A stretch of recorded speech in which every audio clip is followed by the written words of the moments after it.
Hello and welcome back to the Schooner Pod. I'm your host, Bobby Howard, and we're back for another edition of Bye Bye Big 12.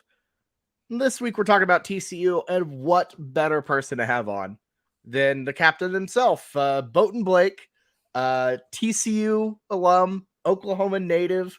Got to see this series from a very unique perspective. And Blake, I happy to have you on. This should be fun to have both sides of the coin on this one. Usually it's just us, usually me or Ty or Jameson, just kind of clowning on the other side. So I'm sure probably going to be refreshing to have a, a a differing opinion kind of fight back. But Blake, how are you? And yeah, welcome on the show. Yeah, I'm glad that one team, at least in the series, will have somebody representing them to at least defend on the onslaught of, I guess, the OU dominance that has been on the Big 12 for a long time, especially since the time when TCU joined. But yeah, I have a very unique perspective. I know for longtime listeners of the show, I am the TCU guy, but I was once in my youth an OU fan, a diehard OU fan, and then kind of around 2009, I was sick and tired of it and of all the BS and people getting mad at 11-1, 10-2 seasons, national championship appearances, but not being able to finish it off. And I just said, screw it. I'm done with this complaining. I'm done with it. So I'm going to choose some random small team in the Mountain West Conference at that point to start supporting. And yeah, I went to my first TCU game. I believe it would have been like 2010 against Colorado State. Oh wow. And then the next year when I watched the Rose Bowl year, their season opener in Jerry's World versus Oregon State, and ever since then I've been hooked. I've been hooked to the Frogs. So I've been here throughout the entire tenure of the TCU OU rivalry matchup within the Big 12. Yeah, no, I mean, I can attest to it. You've been a longtime supporter of the Frogs, and then obviously attended TCU. Um, it's been a really fun rivalry, and it's one of those where obviously the history is not super deep, but there are bits and pieces, and I feel like in a lot of ways, from the TCU side, a lot of significant moments happened. Um, you know, like big wins against OU, even though they're few and far between. Whenever they do happen, they usually denote like a massive season or a massive turning point for the Frogs. So I feel like, especially on the TCU end, I feel like there's a lot of significance there. Yep, it's when you're looking back at just like the few wins that TCU has had over OU, they mark like every single time. It marks a like pivotal historical season in TCU football. Like I know we only have two within the Big 12 versus them, but those two seasons, 2014 and then 2022, the season we just had, were I would say the two best seasons. Besides maybe 2011, but the two best seasons of TCU football by far. Yeah, absolutely. It was a bit of a springboard. So I'm going to do a quick little run through here. We call it the rundown of the pre Big 12 history, the Big 12 history, just the facts, hard hitting stuff. So before TCU joined the Big 12, they only met 11 times. OU won 7 of them, so a 7-4 record in favor of the Sooners. They won 5 straight times and played 5 straight times from 1944 to 1948. But I think probably the most notable game in the past was 1954. TCU actually almost ended. I don't know if you know this, Blake. The Frogs almost ended Bud Wilkinson's 47 game streak, like in the middle of it. But there was a fumble that happened, and it was ruled in favor of TCU. But the guy was honest and came to the ref and was like, "No, the knee was down. It was wrong and it got overturned." He literally did the tell the truth guy commercial. No, from the you PSA. never tell the truth. That's why you pay the refs to like figure these things out. You don't do their job for them. If you're gonna do that, get paid for it. But I'm not with honest integrity in college football. That is not what our sport was built on. Well, honest integrity, hey, TCU could have ended that moment, but instead we are going to gloat about it forever. So thank you, Frogs, for that one. And then they played 5 times in 15 years between 1993 and 2008. LaDainian Tomlinson played against the Sooners. But I think for me, and a lot of college football fans kind of in our age, this was a little young, but 2005, the 2005 TCU upset was really the springboard for Gary Patterson and TCU's golden era.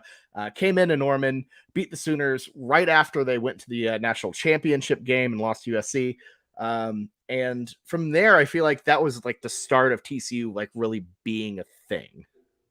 Yeah, because they came out hot like when Gary Patterson first got the job in like the Conference USA, but that was the first year in the Mountain West, kind of in their floating landscape of not when they weren't chosen for the original Big 12, just kind of floating around conference to conference. And really, I think this is like a very pivotal game for Gary Patterson. Like I think it cements him as like defensive prowess, like what he is known for the longest time.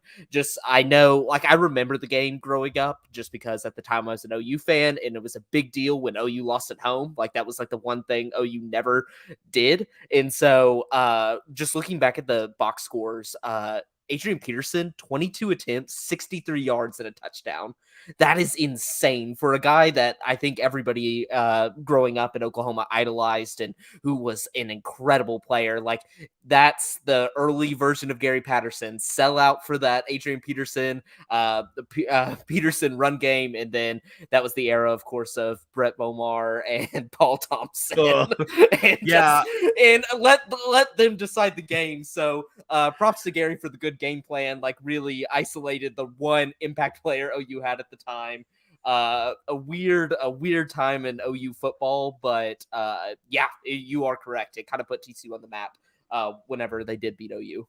Yeah, I mean, talking about Paul Thompson and Rhett Bomar, man, and that's what drives me wild whenever some people, especially people on this podcast, try to talk bad about Dylan Gabriel, who, of course, isn't like top tier. But Paul Thompson this game, 11 for 26, 109 yards, 0 touchdowns, 1 interception, a QBR of 3. And then Rhett Bomar went 2 for 5 with that for 19 yards and a QBR of 12.9.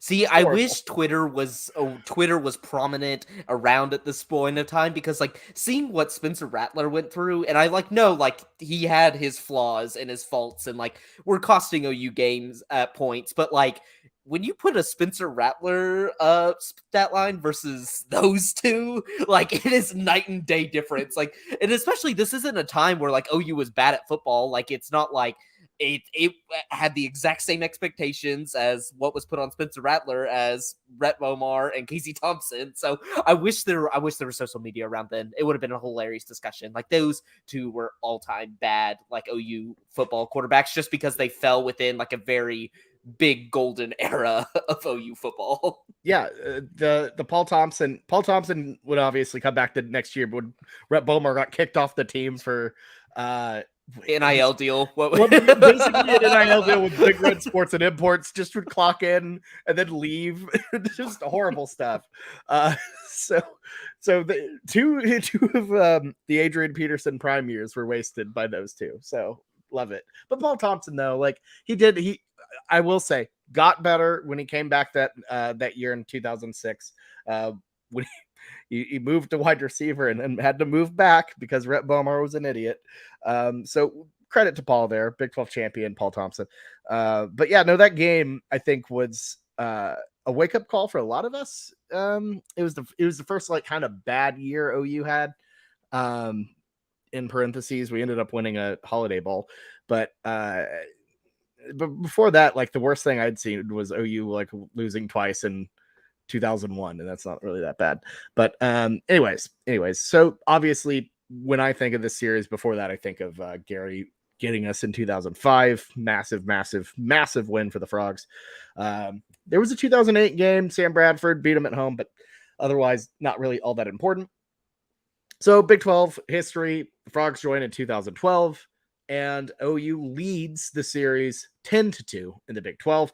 And this isn't the end. We have one game left. The last Big 12 regular season game will be on Black Friday. The Frogs go into Norman to end the series out.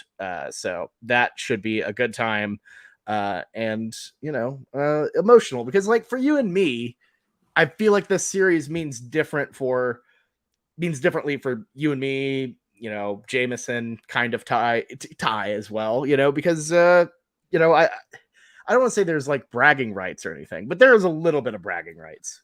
Oh, for sure. And like it's such a fun game, I think, for like the four of us and all of our friends back home, just because it's like OU on a year-to-year basis is like supposed to win this game and like many times has, as you've seen with the season here as like series history. But like the few moments where TCU really shines bright in this, like they are legendary moments. Like I remember whenever we won back in 2014. Yep. And like even thinking like that was so vivid in my mind that like if you told me that they OU won 8 times after that, it would not even compute in my mind, just because I was like, it's so vivid. Like we just beat them like yesterday. Like I think that's why, like, even when we were going through the down years of your Kenny Hills, your Alex Deltons, your Sean Robinsons, your like we had some Michael Collins was in there for a little bit. Even those, like the vivid memory of like the one time we did beat y'all always seems so close because I think it was so powerful, but yet like OU was just rattling off wins. But I do agree, like this series definitely means more to us than probably the average fan, but one that I'm still gonna miss. Yeah, no, absolutely. And I'm very much gonna miss the TCU series. It's a series, and we end it usually in these pods by being like, oh, we're gonna miss it. I'm gonna very much miss this, probably more than most OU fans. I deeply miss it. Always a fun trip down to Fort Worth, easy, super cool town, and it just was special. It was a really special period of time, when we were both going to the respective schools, going down there, and just some really classic games. So do you want to start on? Do you want to start with the joyous times for TCU, basically the bad times for OU, or do you want to save that for later? Let's start with 2014, because I feel like you have to do the history of 2014 and 2015 kind of together, because they're very, I don't know. I lump those two. Yeah, they're very intertwined, I feel like. Yeah. So like 2014. Yeah, I think this might be a chronological type of pod. Maybe. I don't know. Yeah. 2014. I think that was the first, because the OU and TCU like played a couple close ones. 12 and 13 were good. But 14 was where it really, the first really significant one. It was a Trevor Knight game where Katy Perry cursed us into oblivion. And OU entered ranked like 4th, TCU unranked. This was our freshman year. I vividly remember going down there, and y'all weren't very optimistic about your chances of winning. I seem to remember. No, I think this is a theme that you'll see both in 2014 and then in 2022, is that the times which we played OU in that season, they were so early on. I had no idea what to think of this team. Like I think in 2014 at the time we had smoked like Samford and SMU, and then like beat pretty handily like Minnesota. So it's like one decently quality opponent. SMU was like horrible at that time, and so was Samford. So I really didn't know what to think of this team, and like the context of coming into this game was Trayvon Boykin was their starting quarterback. I had seen 2 years of Trayvon Boykin already before this game even started, and he was horrendous. Like if you look back at those, even like the 2012, 2013 games leading up to it, like he played in some of those versus OU and was just ineffective. Like it looked like the it just like it looked like that 3 QBR type games. And so come in, and I was like, yeah, we're on a roll, but roll against like all rightish to bad teams. Like I had no expectations of beating OU, especially an OU that was ranked 4. You see that single digit next to them, and you just assume, oh, this is the OU team from my youth. Yeah, and the Sooners were coming right off of that Sugar Bowl win against Alabama. A lot of people were projecting them in the playoff. It was a different type of year. People thought they would be really, really good. And it just didn't quite work out. But I remember you mentioning when we were there, you're like, yeah, game 1, when we saw Trevon Boykin running out with the flag, that's everyone started groaning. We knew we were in for a long year. And then he became one of the greatest players in TCU history. So funny how that works out. I have been on the back end of all the like uber famous, uber popular TCU players. I did not like Trevon Boykin starting that year. Completely wrong. Went on to be one of the top 3 quarterbacks probably in TCU history. And then this past year, I was like, give the ball to Chandler Morris. I do not want to see any more Max Duggan. I've seen plenty of seasons of Max Duggan to know exactly what I'm going to get. We got to have somebody new behind center. And Max Duggan almost won the Heisman. So I've been on the, if I'm out on a TCU quarterback, it probably means they're going to do well. Yeah, well, I am very excited to see who you don't like entering next year. But this game was awesome. It was. TCU got off to a hot start. OU kind of bounced back, and it went pretty even. OU squeaked out a little bit to a lead, but then TCU came. What really sealed it, I feel like, what the real dagger was that pick six that Trevor Knight threw, I believe, to I mean, you would remember more than Paul Dawson, was it? I think wrong. So. Yeah, it was bad. Just bad pick six. OU couldn't do anything down the stretch, just kind of faltered. And, it just couldn't, the offense couldn't recover and ended on that Hail Mary. And Blake, what were your thoughts and feelings watching that ball just get batted down to the turf? Insane. I honestly thought he had caught it at first. I think my heart skipped a beat a little bit. And I went back and rewatched the fourth quarter just to see. And it on TV, it doesn't even look remotely close. It is so far out of bounds. But at my perspective, I thought I was he caught it. This is how they're going to rip my heart out, because I forgot, I remember the, emotions, but I'm so bad at, remembering, sequences and stuff. And so when I went back and rewatched it, this fourth quarter was ridiculous. Started off the quarter, TCU missed a field goal. That turned immediately into the Trevor Knight pick six. So TCU now has scored, but then OU blocks the PAT, runs it back for a 2-point conversion. And so, OU gets stopped, punts the ball to TCU. Trevon Boykin then fumbles it on OU has 25 yards to score. Then Trevor Knight throws another interception. And then after that interception, TCU trying to run some time off the clock. BJ Catalon then fumbles it. And then P. Ryan on the next drive then gets stopped on 4th and short. So it was the most insane. The score did not change all too much in that fourth quarter, yet the emotional swings were so drastic. And I remember that. And that's what I was thinking, when I'm rewatching this game, I'm going to see these back and forth drives, just throwing punches. It was the exact opposite. It was each team was trying to lose so bad and give the other team a chance to beat them, and they would screw it up in a more royally worse way. So just peak dumb football. And it was so bad. It's just it was such a bad football, ending of a football game, but yet it just the emotions that come from it. I don't even I could barely remember the fact that all that stuff was happening at the time. Just because, and that's what I wrote on my notes. I'm this is the we beat OU game. That will always ring true in my head. The first time rushing a field in my life. And that downloaded. That's always going to be stamped in my mind of just favorite games, regardless of some of the better ones I've been to. It's just that one will always hold its place in probably the top 5 in my mind. It's truly iconic.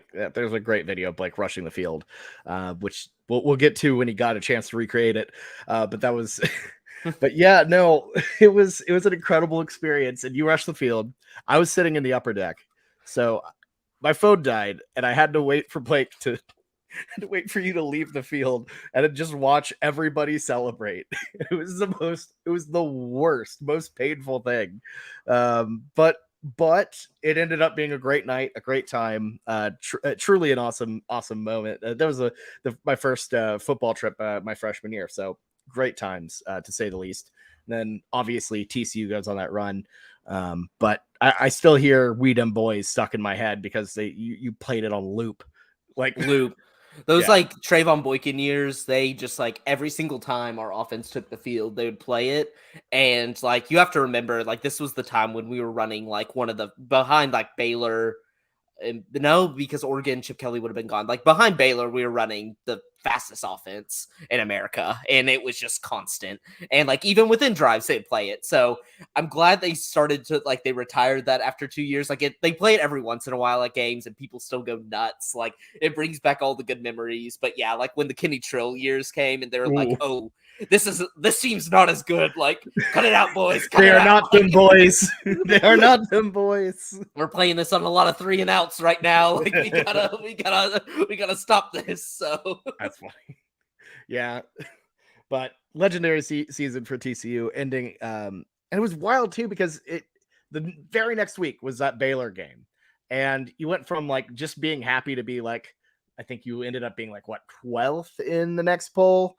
You're like, oh well, that's a bummer loss to Baylor, but it turned out to be the game that ended your season, or not ended your season, but left you out of the playoff. Yeah, and like that's what's so wild. It's like I was really sad because I went to the Baylor game. I was really sad after it, and I was speechless on the ride home, but like it didn't sink in enough because it's just like we beat OU. This like sucked, but like you're not thinking at the time it's like college football playoff. Like we didn't even expect to be here. Like Baylor was obviously a really good team, lost super close. Like the implications don't start hitting till like the end of the season. You're like, oh crap! Like this is actually really gonna matter. Like we're on a historical run right now, and this is really like they're really gonna screw us over this. So yeah, it's wild how that works. Like it's just like you can view things like.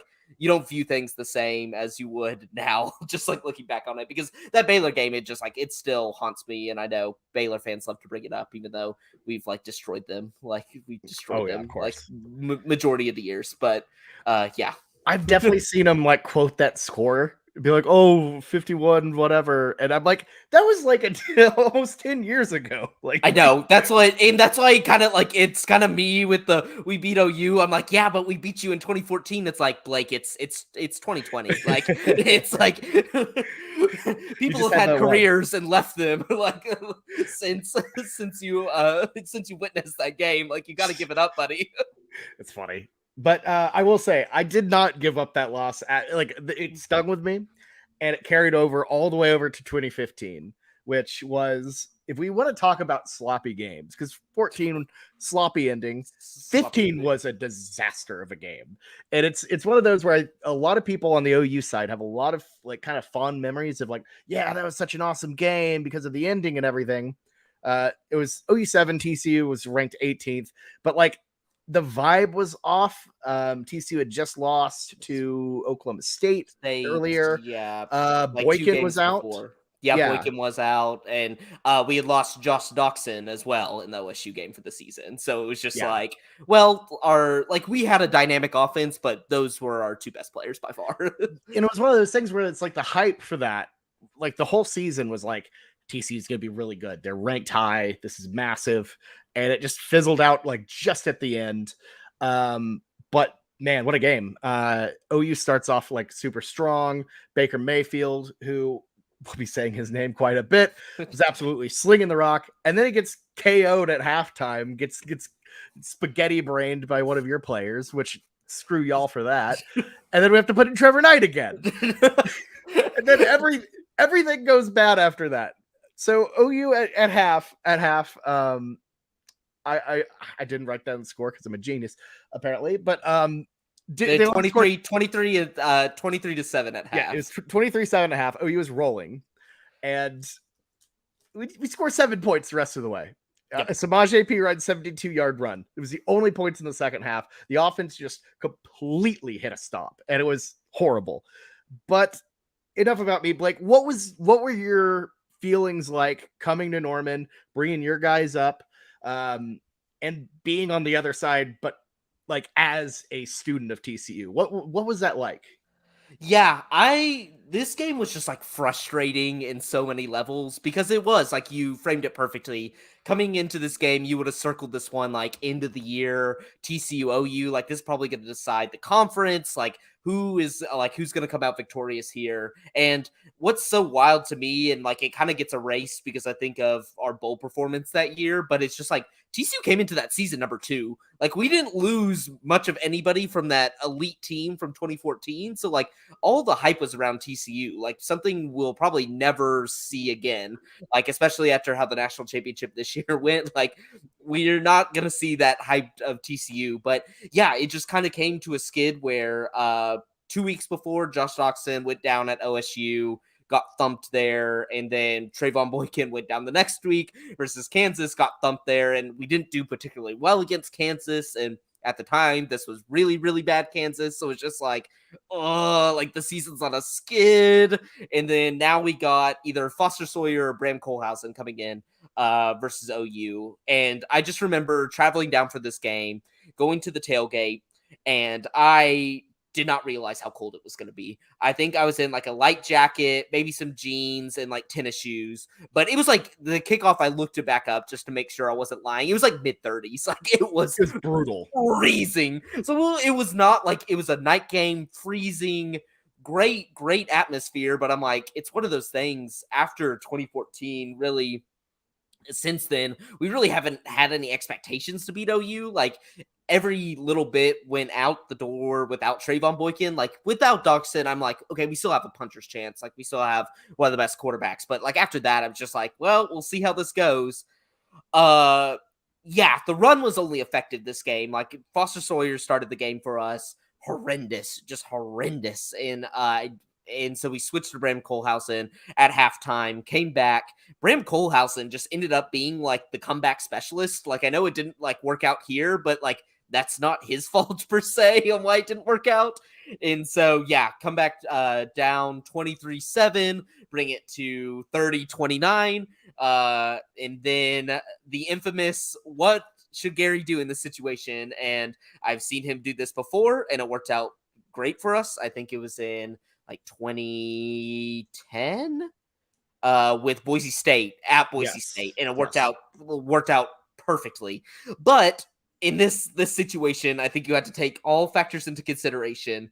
OU was in a they were on a landslide. Like they were not doing well after halftime. Like you could tell once Baker went down, we had the momentum. Granted, like we weren't like lighting up the board, but I think had some momentum that you would like our chances in overtime to at least do something. It's like, oh, you could barely move the ball, but Gary goes for 2, of course, and that's how we end with the score of 30-29.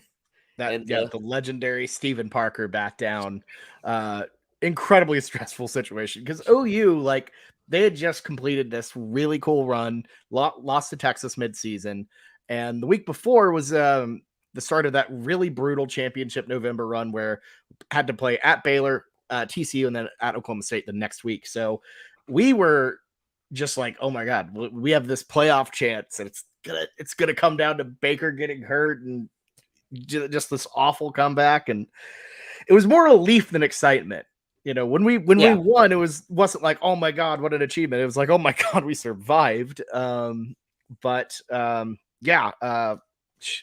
moment. It was one where after the game, when we were all hanging out at the after party and everything, I don't think anyone was really all that happy. Everyone was just kind of emotionally exhausted. Because that's the worst. Like it's the hope that kills you. Like we always say this, and it's just like when I go into a game and I expect nothing, and then you start giving me something. It's just it gets you so riled up. It's like, even though I know we're playing terribly, like the fact that we're somehow in this, like you get that hope, and it was just crushing. It was cold. Like I do agree. I think people probably romanticize the game a little bit. But it was a brutal watch. I just remember it was a lot of 3 and outs, a lot of just like miss throws, and just like, oh, like this is. If Bram Kohlhausen had a movie, though, this would be like the opening scene, and then the finale would be him beating Oregon a couple weeks later. So he got his moment in the sun. Yeah. So that was obviously massive. 2016, that one I don't think is super notable. Baker just absolutely stomped TCU again. OU was 1-2, and it kind of ended it ended a losing streak. Yeah. We lost to Houston and Ohio State, but just put up crazy numbers with Mixon, P. Ryan, Westbrook. Just started that run where we went undefeated in the Big 12, won the title. Great stuff. Not a lot to say there. Yeah, I agree. This kind of just started like that Baker domination. Yeah, but now we get into the pain, the real pain, Blake, because you did mention like not like that 2015 might be the last time there's like a lot of hype for TCU against OU. 17 though, back in Norman, number 5 OU, number 6 TCU. And I mean this one was also massive, just huge, but not a great game. Oklahoma just came out firing from the jump. Just an absolute beatdown. It 38-14 at halftime. OU ended up winning 38-20. So Rodney Anderson 290 yards from scrimmage, 4 touchdowns. Baker had 883 yards and 3 touchdowns. It was just an unreal game. TCU could have come in higher ranked, but they lost to Iowa State that year, I think, right? Yes, it was. Yep, Iowa State. Yeah, at Iowa State. Yeah, that one. I feel like that one was pretty tough. Yeah, it's that's the thing. I was like going back. I'm like, that season was weird because, like, yes, there was those expectations coming in because it was like we started the year unranked and then we're just like slowly building up. Like, one at OSU, one at ranked West Virginia. Like, we were beating some pretty decent teams. Like, one at K State or K State, and so we were beating good teams, but it just felt like Kenny Hill, Kenny Hill as your quarterback. I don't know. I just never felt great about it. It's like if we can't beat y'all in 2015, like I don't really have as much hopes for this. So maybe it was just like me, like I saw how Baker had dominated. Like Baker, if we're gonna talk enemies, like enemy probably number 1 of TCU, considering his history, considering kind of like all that jazz and how he ended up at OU and how TCU kind of plays a little bit of a part in that. But like matchup wise, like 5 versus 8, like I understand why it's like painful. It just didn't feel. I think like it's not like we were undefeated and lost and that's what kept us out. It's like when you kind of lose on the road to Iowa State, it's just, I like 7 points. Like there was never any expectation, I think, of this team to make the playoff. And maybe that was just because it's like 2014 was like we had our best team probably ever and still didn't make it. So it's just like, what's the hope of like getting your hopes up for playoff? But yeah, even like when we made the Big 12 championship game that year, it felt kind of like a backdoor into it. It didn't really even feel like it was like, yeah, like we're gonna be competitive with OU. It's like, oh, this is kind of cool. Like I get to go, like I get to go to Arlington and like go to a game. It just like felt like the expectations were off there, especially whenever we had played y'all and y'all just crushed us the first time. Yeah, because Oklahoma State ended up finishing, I believe they finished 3rd that year in the conference. So like I don't know what was going on with them, but yeah, TCU just kind of was the one to be there. And it was, here's the thing. I think we misremember that championship game because of the final score. TCU was in it at halftime. Like it was a close game. And then OU just kind of broke it open at the half. But I feel like that's how I like looking back at a lot of these scores. That's how OU would play us a lot. Is just like they would kind of keep it close around halftime, and then like blow the doors off of us the second half, or they would just blow the doors off of us and like not make it competitive. It was like doors were being blown open. It just depended on when they were going to happen. The Baker avalanche just always was going to happen, and this completed his run against TCU 4-0 against the Frogs. Yeah. I have him as easily. Yeah, I don't want to get into heroes and villains yet, but let's just be honest. Baker Mayfield is definitely the OU hero, TCU villain. Yeah, I think that's a consensus 1 of 1 because it's like it's the talent coupled with like the history there of him like supposedly kind of getting recruited to TCU, but then Gary didn't like Baker's dad and so didn't offer him, and then he goes and walks on at Texas Tech, and so like there's that angle of it.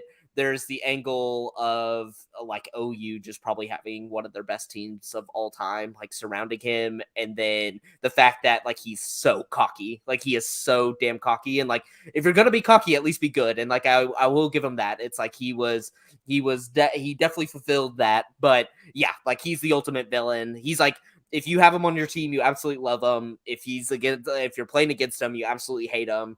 And that's why like he'll always be like one of the best, or like one of the most infamous or famous college quarterbacks of all time.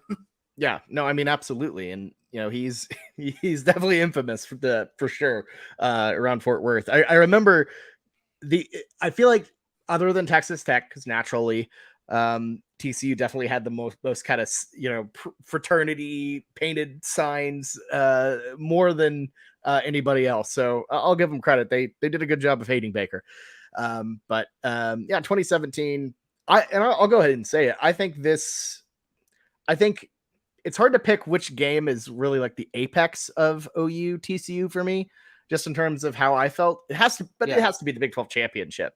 Yeah. It's both together, but that like winning a championship in the stadium like is different than how you would win it. And when they just did round robin, and you had the one true champion where they give out multiple ones, it just didn't feel the same. But going to Jerry World, knowing you have a championship game, getting the first one back, it was a really cool moment, and cemented OU, and we knew we were going to the playoffs, so it was a big deal. So absolutely, I'm gonna give that one my favorite OU game. So gonna stamp that one.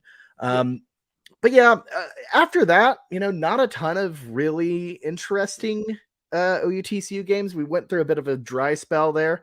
2018, Kyler just kind of beat them standard. That was one of those like kind of close at halftime, and then just like completely ran away with it at the end. Exactly, just kind of pulled away. 2019 was Lincoln Riley special, where you get up big and then collapse, almost give up the game, and then TCU had another comeback, Max Duggan and crew, baby Duggan, but just couldn't get it done against Jalen Hurts. I looked up, like, you look at the final score and you're like, that game was close. And then like look at the yardage, OU 511, TCU 204.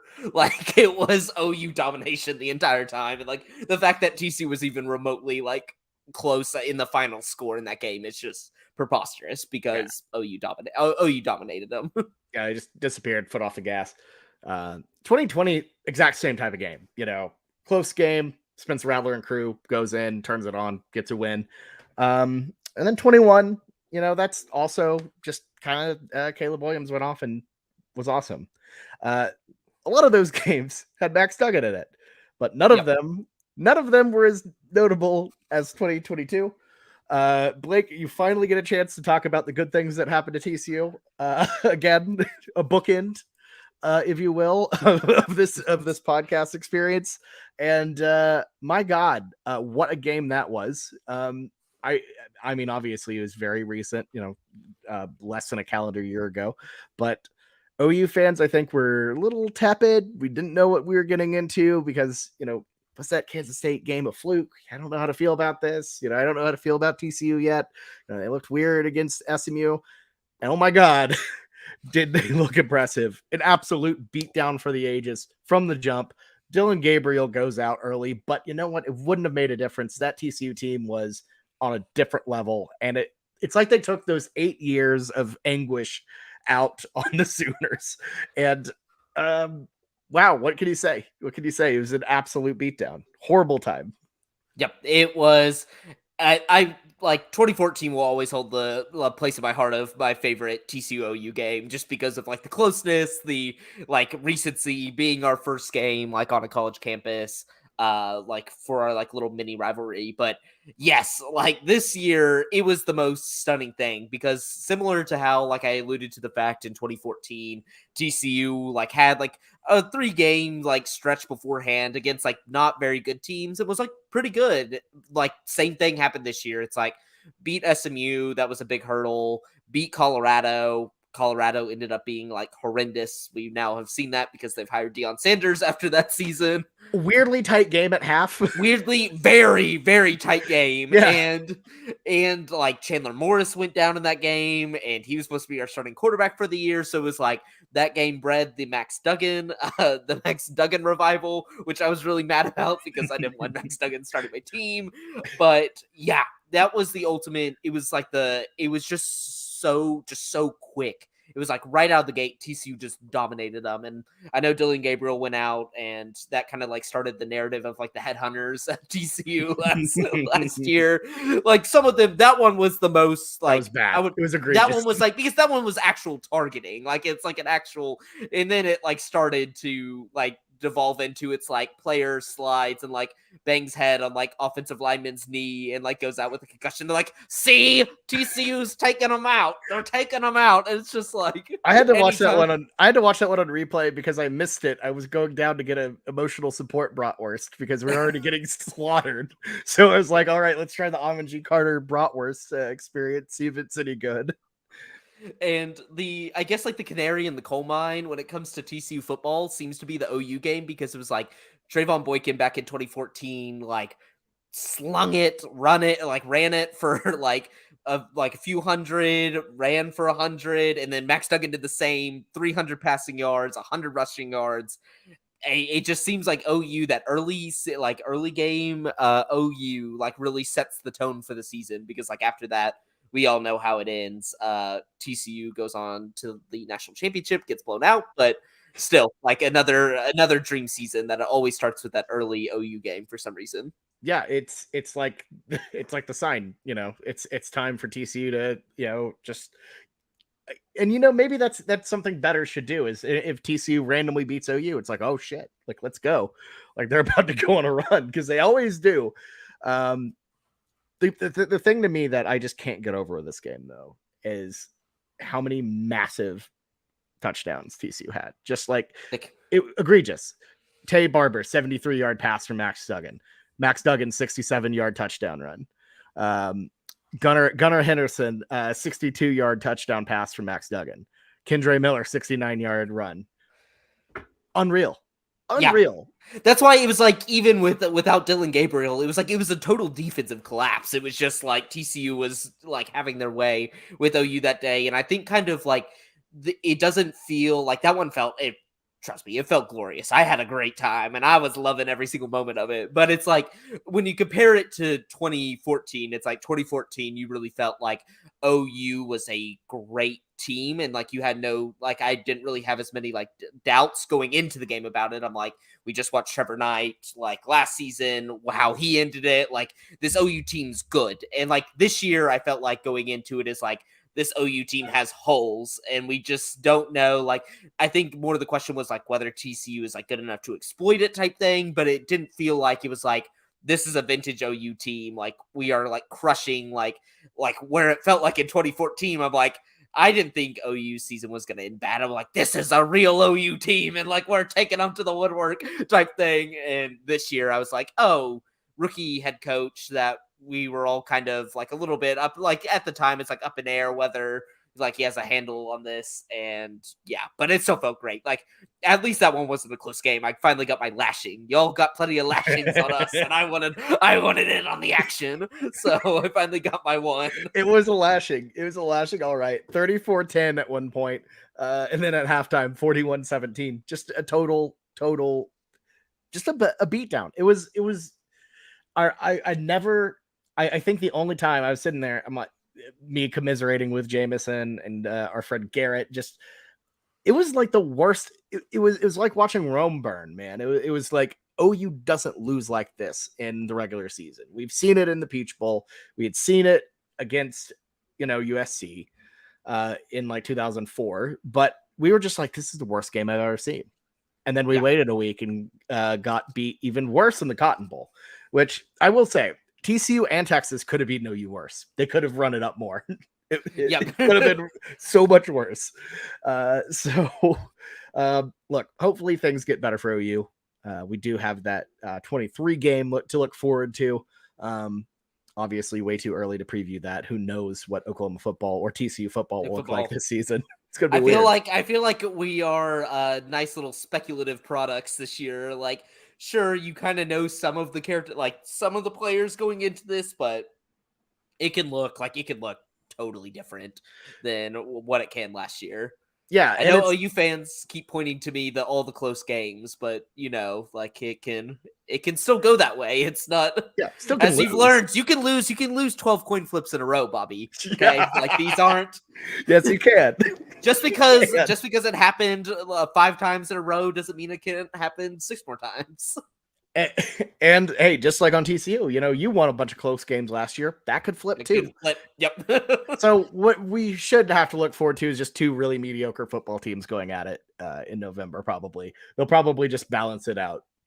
I would be fine. I think most TCU fans have pretty high expectations. I'm fine. Like this year, it would be a little disappointing, but I'm fine with 8-4. Like it's hard, like especially for a school our size to go to the national championship with a pretty senior team, like a lot of juniors. You're gonna lose a lot of those guys. Like that's their biggest draft shine. That's gonna be their biggest buzz ever. Like I think same reason why Max Duggan went. Like a lot of those, even just like 3rd, 4th round guys. I totally understand, but yeah, like if we could just level out the program, get some of our youth in there, develop them, and like go 8-4, 9-3, I would be very happy with that season. Yeah, no, I mean, I think that's a realistic way to look at it, just with how much talent left. But that's just part of building a program, and Yeah. That's the thing about TCU to me is they've never really, and they still don't. Way too many people disrespect TCU to this day about last year. They're like, oh, you got blown out. Yeah, but they made it there. They still beat a really good Michigan team, and I feel like that program is every time you think they've reached their top, or be like, oh well, they lost, but they'll never come back. They always find a way to climb back up and get a little bit better. And I don't know. I think TCU is a program that I genuinely think the best days still might be ahead of it. So I don't know. Yeah. I'm gonna miss the Frogs to say the least. Let's talk about the biggest OU villain or the biggest TCU villain for OU. Okay. I don't know. It's hard. So this is I kind of like heroes. I have like, because there's the obvious, there's the Trayvon Boykin, and then there's Max Duggan. But I want to hear your thoughts first. I came up with one for our 2 Big 12 wins against y'all, and I think it's a consistent theme across it. Okay. But I want to hear what you have come up with. So here's the thing: both Boykin and Duggan were one-hit wonders. They played against OU in the past, struggled, but when they got their one, they got their one. So I don't think if you wanted to go from a player, it would have to be one of those two, but it doesn't really fit. But there is one name who I think fits, and it's not really a player. It's Gary Patterson. Not only did he have his biggest win against OU in 2005, started all that, but he was a pain in our side. Always difficult from a defensive perspective. Got us in 2014. And even though he wasn't around in 2022, he was at Texas. So he still bit us. He just moved on to our biggest rival and blanked us in one of the most embarrassing games ever. So Gary Patterson to me, and then after that, he went over, instead of celebrating, check the TCU score. So he is a frog at heart always, and he has to be the villain. But even then, he doesn't even feel like that much of a villain. I don't know, Blake. Who do you have as the biggest like TCU tormentor? Yeah, there's that. Like, I think that's probably like, if you're gonna go consistent, that's like probably the best one. Just because, like, if you look at those like 2012, 2013, 2015, like the games where Gary Patterson, it was like Gary Patterson, Bob Stoops. It was pretty close. Like, it was always pretty close. Then like the offense revolution happened, and that's kind of what put Gary Patterson in the dust. And so I think it was like Lincoln Riley's like the epitome of that. So it like really buried him. That's why I think those games really got ugly. But the 2 wins that we had, it's our wide receiver 2s that were like the biggest problem for y'all. So it's so wild. I look back at 2014. I'm expecting Josh Doxson to go off on a huge game. It isn't. It's Colby Listenby, the track star. And like Colby Listenby, throughout his entire TCU career, he eventually went back to sue the program for like abuse against Gary Patterson, like being too hard on him in practice, which there's probably the truth probably lies in the middle there. But Yeah, Kobe Listenby went off, and he not only he only for us was really a burner. Like Kobe Listenby was the classic one catch, 62 yards, and like a touchdown type of guy. But when I was rewatching this game, he was doing intermediary routes. He was he was physically imposing on these corners, and I'm like, where was this our entire career? Like he was doing little comebacks and curls and taking hits. Like he was such a finesse guy that I was just like, and he was the one he went for over 100 yards on 5 catches. So he did have that burnability, but he was doing some stuff like that. And then last year, it wasn't Quentin Johnson who was burning everybody in the Big 12. It was Tay Barber. So it was just it was always our wide receiver twos for some reason that were burning y'all. Not really an enemy, but also another common theme. A lot of run game between OU and TCU, a lot. I looked up that Jalen Hurts game whenever he played us the one year, and he had only 100. He only had 100 passing yards, but he had 200 rushing yards or something crazy like that. It was an insane game that these teams, even when Lincoln Riley was there, were playing physical running style football. So yeah, there's not really I guess a tormentor per se, but just some fun trends as I was trying to find one, just because we really only had 2 one-offs and both those quarterbacks played y'all at least twice. So yep, I think that's the best way I've heard anyone break it down. I think that's a good way to look at it. It's and weirdly enough, it's so symbolic of TCU. You don't expect it. You don't expect the wide receiver 2 to sneak up on you and spit blood at you, but that's what the Frogs do. No one expects the Frogs, but here they are. Every blue moon they come out and make a title run. Yep, it's always the random, that's why everybody complains always about our punt returners and all of our random other, fast, weird gadget pieces that, somehow end up, influencing games. That's what people always get frustrated with TCU about. It's never, our wide receiver ones, running back ones. It's always, the weird gadgety stuff that we always roll out there. Yeah. Cool. Yeah, I'm trying to think other sport history. Not really much of anything. Basketball was a big nothing. Baseball had a couple series, but nothing remarkable. No big tournament ties. I mean, TCU murdered us in one tournament a couple years ago, but that's all I can really remember. But yeah, no football. I think we all can agree that we're going to really, really miss the football. Yeah. And I think even for just the average OU fan, what's really going to be missed when the move to the SEC comes is just the location. It's probably nice for OU fans to have one of their away games within about 3 hours of them. That's something that is not going to be seen as much in the new SEC. You're going to lose your OSU, you're going to lose your TCU, and obviously you'll still have the Texas State Fair and stuff like that. But I feel OU fans always get excited to go to the DFW area. I saw the same thing when y'all are playing SMU. You're excited to come to Dallas for just another random game. So it's an easy travel opportunity, and I feel a lot of the OU fans really rolled out for every single game that was in Fort Worth. Yeah, always a delightful little drivable game. Even though the Big 12, every time we played TCU, made it as inconvenient as possible. Yep. Because it was always either the week before or the week after OU Texas. Yep. So you had to commit yourself to back-to-back weekends in the Metroplex, which was it wasn't a problem for me, but I could see I could see it as a deterrent. It is. I'm doing it this weekend. I'm going back to Austin for twice in 2 weekends, and it's just the wild that I have to come home for a few days just to drive back there. It's just always, it feels weird. It's never fun. But TCU, nice stadium, nice area, really cool campus. Always loved my time there. Shout out to University Pub. Great bar. One of my favorite college bars ever. If not my favorite college bar ever, hands down. Yeah, it's a really good spot. I'm gonna miss it, and I think it's definitely going to be a destination for the new Big 12 going forward. And Blake, who are you? I know OU wasn't the primary rival; it was always Baylor. But who are you going to fill as the secondary rival for TCU? Ooh, I don't know. It's been the good thing, or I don't know if it's a good thing, but like I feel like some of the other fan bases with OU and Texas leaving have started to become more vocal within the DFW area. And I say DFW area because one of them's Tech and all their grads live here. They do not live anywhere near Lubbock nor go to the games out there. So I think Tech is going to be probably a natural two. SMU has started to like feel emboldened after they think they're going to the Pac-12, but going to the Pac-12 probably means the Pac-12 is being scrapped in some sort of way. And so I don't think it's as good as like they see it as like, oh, the Pac-12 is just going to be so much better than the Big 12. And I'm like, I'm not so sure. Like if they're It'd be like going to the Big in, East back when the Big East was dissolving and TCU got the invite. TCU joined and then proceeded to leave before even playing there.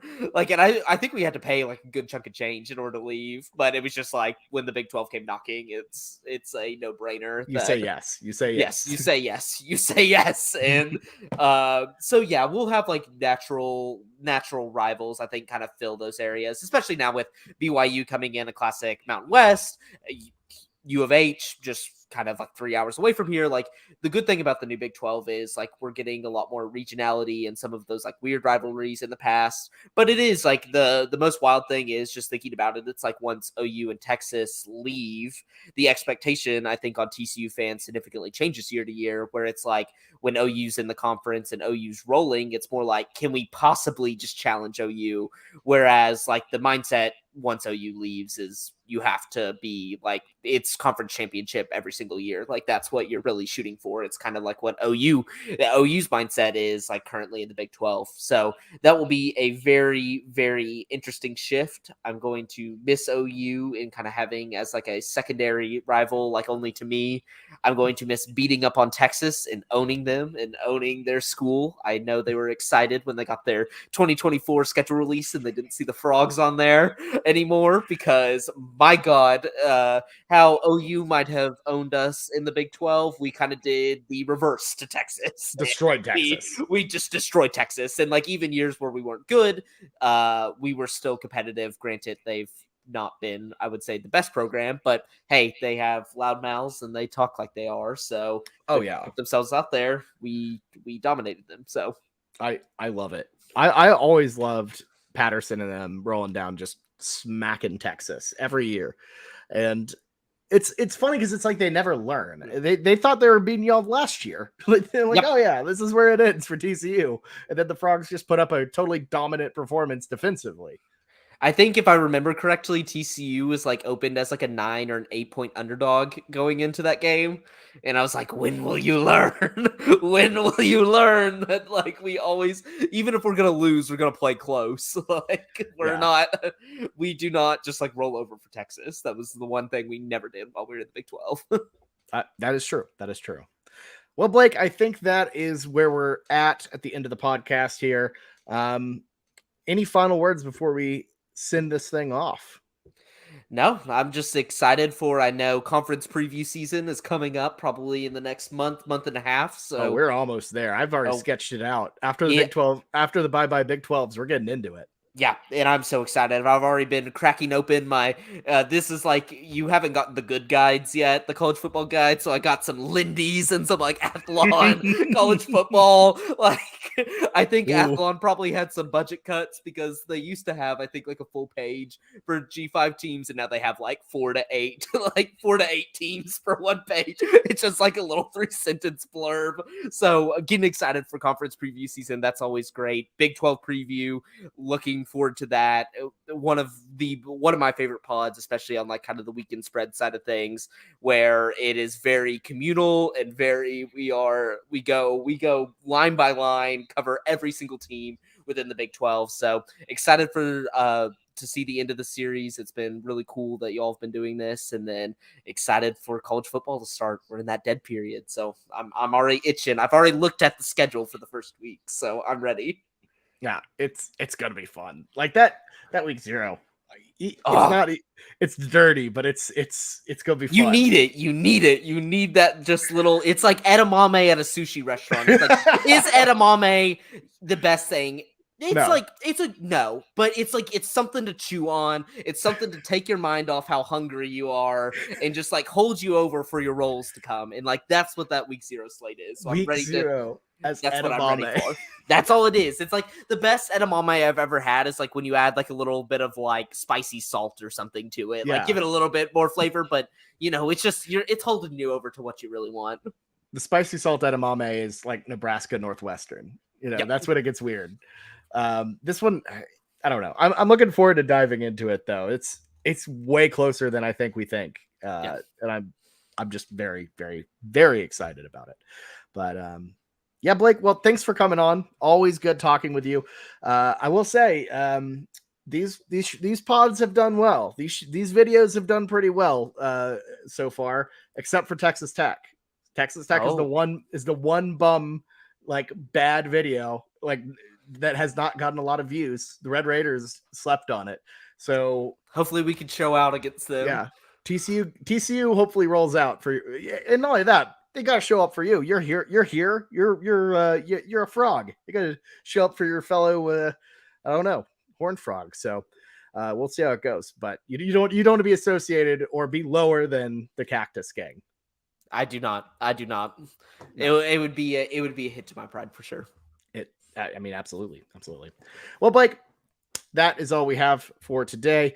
Thank you all so much for listening and watching. As always, if you like this, make sure to hit that subscribe button. As Blake mentioned, we've got a lot of really, really good in-depth college football stuff coming, Big 12 previews.